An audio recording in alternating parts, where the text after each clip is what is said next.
أهلا بكم معانا في قناة عظماء غيروا التاريخ. النهاردة هنخوض معاكم واحدة من أشرس المعارك في التاريخ الإسلامي، وهي معركة القادسية. بعد ما سيدنا أبو بكر تولى الخلافة الإسلامية بعد سيدنا محمد صلى الله عليه وسلم وانتقل إلى جوار ربه، بدأت العرب في الارتداد عن الإسلام، ولكن سيدنا أبو بكر بدأ في ترتيب الجيوش. وبعد معارك طاحنة قدر سيدنا أبو بكر أن يرد كتير من القبائل للإسلام، وانتظمت الأمور في جزيرة العرب للمسلمين. وبدأ سيدنا أبو بكر في إرسال الرسائل تنفيذا لوصية الرسول صلى الله عليه وسلم، وهي نشر الإسلام في بلاد الفرس والروم والعالم كله. ولكن كان المتوقع أن الفرس والروم هيواجهوا الإسلام والمسلمين بكل قوتهم، وعلشان كده في نفس الوقت بدأ سيدنا أبو بكر في تجهيز الجيوش علشان يواجه بيها خطر الفرس والروم، ودول كانوا قوتين لا يستهان بيهم. وأعلن سيدنا أبو بكر أن قائد الجيوش هو سيف الله المسلول خالد بن الوليد. وفعلا اتحرك سيدنا خالد بقواته لجنوب العراق، وفعلا بعد معارك طاحنة بينه وبين الفرس قدر أن ينتصر عليهم ويكسر شوكة الفرس في العراق لغاية ما جات سنة 13 هجريا. وصلت رسالة من سيدنا أبو بكر لسيدنا خالد بن الوليد أن يقسم جيشه ويسيب نص الجيش في العراق، ويتحرك سيدنا خالد بالنص الثاني لبلاد الشام علشان يساعد جيوش المسلمين في حروبهم مع الروم. ولكن ابتدت الفرس في تجميع نفسهم من تاني ويسيبوا الخلافات اللي بينهم ويولوا عليهم ملك اسمه يزجرد.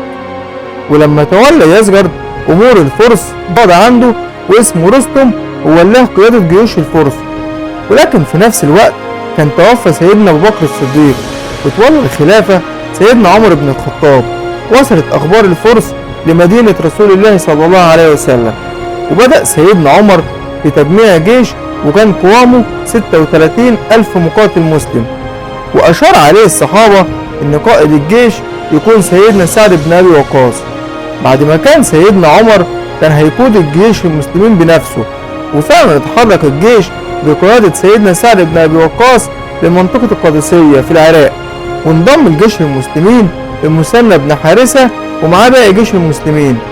وكان اختيار منطقة القادسية علشان لو انهزم المسلمين يقدروا ينسحبوا للصحراء، أما لو كانت الغلبة للمسلمين فيكون انسحاب الفرس صعب لأن هيكون ظهرهم لنهر الفرات.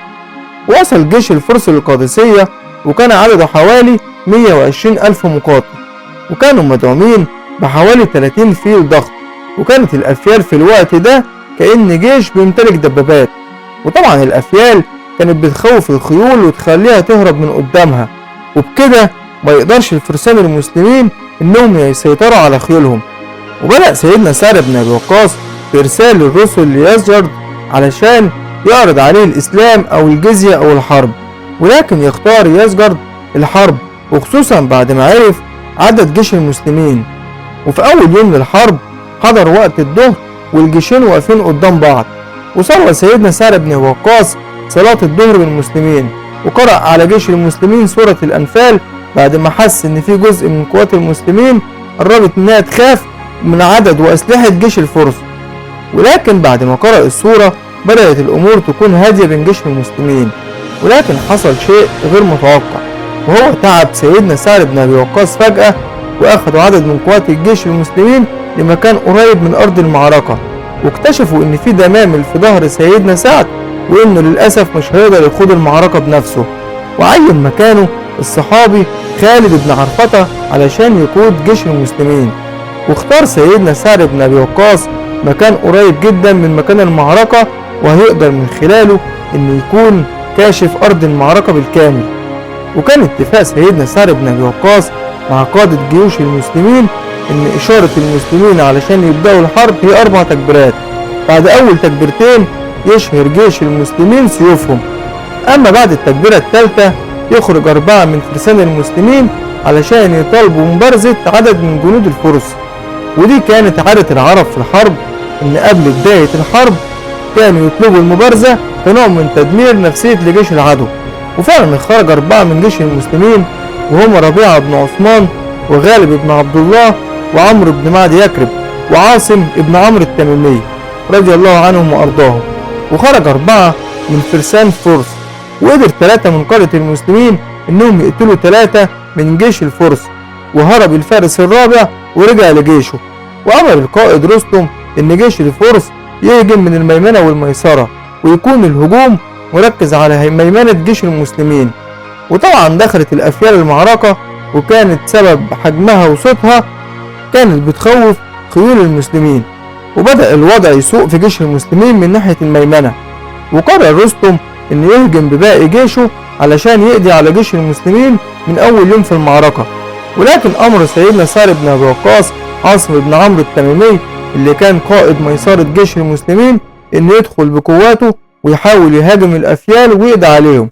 وفعلا تم تجهيز كتيبة من ميسرة جيش المسلمين، وكانت مهمتها هي قطع الإحبال اللي كانت بتتحكم من خلالها الجنود اللي راكبين على الأفيال، وبكده يفقد الجنود اللي فوق الأفيال السيطرة عليهم.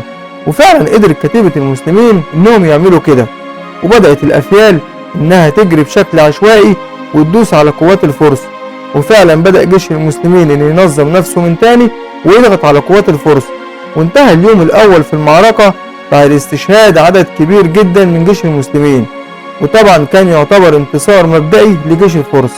وبدأ اليوم الثاني للمعركة واصطف الجيشين قدام بعض، وأطلق المؤرخين على اليوم الثاني في ملحمة القادسية باسم أغواث، لأنه وصل مدد من الشام للجيش الإسلامي، وكان عدد القوات حوالي 6000 مقاتل بقيادة سيدنا القعقاع بن عمرو التميمي.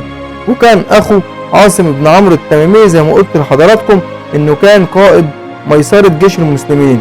وأمر القعقاع سيدنا هاشم بن عتبة إن ياخد 1000 مقاتل مسلم ويسبقوا على أرض المعركة، وإنه هيقسم باقي القوات اللي معاه ويدخلوا على مراحل عشان يبين للفرس إن المدد اللي وصل للمسلمين مش قليل، وكمان يقدر يرفع من معنوية جيش المسلمين. وطبعا كان وجود قائد زي القعقاع مع جيش المسلمين في وقت زي ده كان ليه أثر إيجابي على القوات الإسلامية، لأنه كان معروف عنه القوة والشجاعة. وقال سيدنا أبو بكر: لا يهزم جيش فيه القعقاع، وإن صوته في المعركة ب1000 فارس. وصل القعقاع لأرض المعركة وتقدم جيش المسلمين وطالب الفرس إنهم يخرجوا له أمهر فرسانه علشان يبارزهم. وخرج واحد من أمهر قادة الفرس وهو القائد بهمن، وقدر القعقاع إن يقتل بهمن، وبقتل القائد بهمن خلى نفسية جيش الفرس في الأرض وخلى الخوف يتملك منهم.